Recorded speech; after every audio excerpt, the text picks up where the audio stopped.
सभी प्रभु प्रेमियों को मेरा प्यार भरा राधे राधे। इस वीडियो में हम चर्चा करेंगे एकादशी कब है। एकादशी जो इस बार भरथुनी एकादशी है। भरथुनी एकादशी वैशाख महीने के कृष्ण पक्ष की एकादशी का नाम है। भरथुनी एकादशी के दिन सभी पाप ताप क्लेश इन सब का नाश हो जाता है। इवन कई जो कष्ट हैं जीवन के, उन कष्टों का भी निवारण हो जाता है। आपको बताएं, एक बार युधिष्ठिर ने जब भगवान श्री कृष्ण से भरथुनी एकादशी के विषय में पूछा कि महाराज कृपा करके हमको बताइए कि भरथुनी एकादशी का व्रत करने का क्या लाभ है, इससे क्या फल मिलता है, आप कृपा करके बताइए। तब भगवान श्री कृष्ण कहते हैं, हे राजेश्वर, इस एकादशी का नाम भरथुनी एकादशी है। यह सौभाग्य देने वाली, सभी पापों को नष्ट करने वाली तथा अंत में मोक्ष प्रदान करने वाली ये एकादशी है। इस एकादशी का व्रत करने से बहुत बड़ा लाभ मिलता है। प्राचीन काल की बात है, नर्मदा नदी के तट पर मानधाता नामक एक राजा राज कर रहे थे और उन्होंने राज्य के करने के उपरांत में, वैसे तो बड़े दानशील थे, तपस्वी थे, एक बार वो तपस्या करने के लिए जंगल में चले गए और वो वहाँ जंगल में एक वृक्ष के नीचे बैठकर तप कर रहे थे। उसी समय जंगली भालू आया और भालू ने राजा का पैर पकड़ के खाना प्रारंभ कर दिया। और जब वो पैर पकड़ के खाने लगा तो राजा यथावत अपनी उस तपस्या में बैठे रहे। राजा को तप करते हुए देखकर भालू को और थोड़ा क्रोध बढ़ा और भालू खींच कर राजा को झाड़ी की ओर ले गया और झाड़ी में ले गया और वहां राजा घबरा गए। और राजा घबरा कर उन्होंने भगवान नारायण का स्मरण किया, भगवान को पुकारा और उनकी पुकार सुनने के बाद में भगवान एक क्षण भी विलंब किए बगैर तुरंत प्रकट हो गए और सुदर्शन चक्र से उन्होंने भालू का वध किया और राजा को कष्ट मुक्त किया। राजा से कहा कि मैं तुमसे बड़ा प्रसन्न हूँ और तुमने बड़े मन से सेवा की है और तपस्या भी की है, इसलिए मैं तुमसे प्रसन्न हूँ। पर राजा का पैर तब तक भालू खा चुका था, जो पैर था राजा का वो भालू खा चुका था।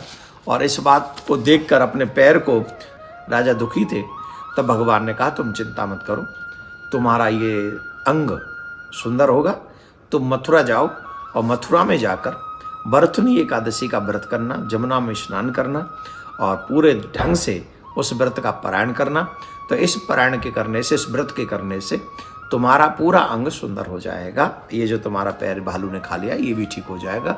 भगवान को प्रणाम करके राजा मथुरा आए, उन्होंने भरथुनी एकादशी का व्रत किया और उसका ये फल हुआ कि राजा का अंग फिर से स्वस्थ हो गया।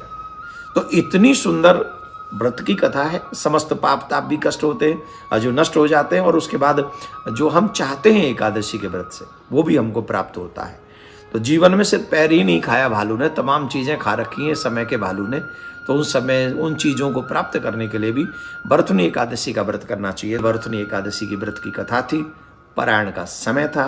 बेटा हो या बेटी, 2 दिन भूखा रखो, दोनों एकादशी के दिन उसे अन्न मत खाने दो। अरे महाराज, नोबेल पुरस्कार मिला है एक साइंटिस्ट को जिसने ये शोध किया है कि जो व्यक्ति महीने में 2 दिन व्रत रखता है, फास्ट करता है, उसे कभी कैंसर नहीं हो सकता।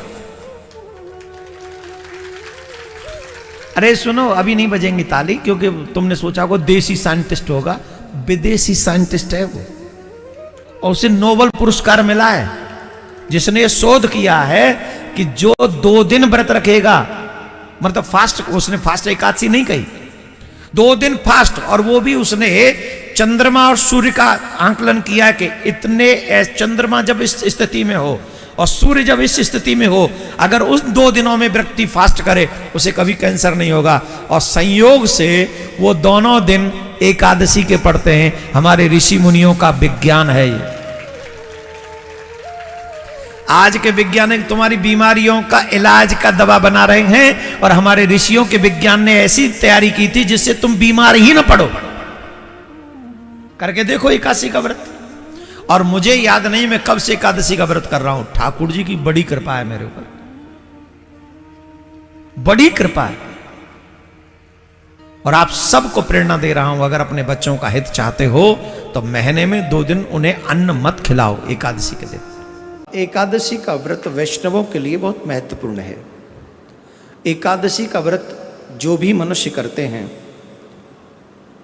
नारायण स्वयं उसके ऊपर बड़ी शीघ्रतापूर्वक प्रसन्न होते हैं। एकादशी के व्रत के विषय में ये कहा जाता है कि जो मनुष्य एकादशी के व्रत साल के 11 भी व्रत अगर कर ले तो व्यक्ति कभी नरक में नहीं जाता, वो तर जाता है, वो मुक्त हो जाता है। जो भी व्यक्ति इस व्रत को करता है उसकी सारी मंगलमयी कामनाएं पूर्ण हो जाती हैं।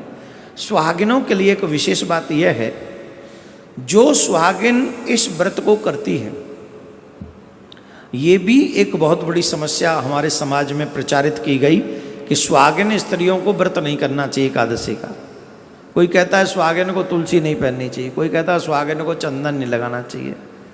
भगवान जाने कहाँ कहाँ से ऐसे प्रवचन हमको कोई सुनाता है। इस व्रत में कहा गया है जो भी सौभाग्यवती इस व्रत को रखती हैं उनका सौभाग्य अखंड रहता है, उसके सौभाग्य को, उसका सुहाग दीर्घकालीन समय तक चिरजीवी रहता है। इसलिए सौभाग्यवती महिला को ये व्रत अवश्य करना चाहिए। एक और विशेष बात इस व्रत के विषय में हम कह दें और फिर अपनी वाणी को विराम देंगे, और वो विशेष बात यह है, जिन माता बहनों के, भाइयों के बच्चे जिनकी बात न मानते हो, बुरी आदतों से परेशान है अपने बच्चों की, उन माता बहनों को, उन भाइयों को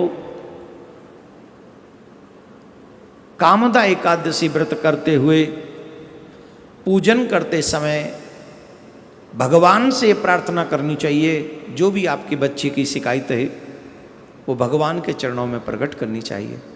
तो अगर आप ऐसी प्रार्थना भगवान से करेंगे तो जिन बच्चों में बुरी आदत है वो धीरे धीरे करके उन बुरी आदतों को त्याग देंगे और वो वैसे ही करने लगेंगे जैसा आप चाहते हैं। भगवान अपने इष्ट की पूजा करें, संयम रखें, झूठ न बोलें इस दिन, ध्यान रखें, झूठ न बोलें, क्रोध न करें, ब्रह्मचर्य का पालन करें।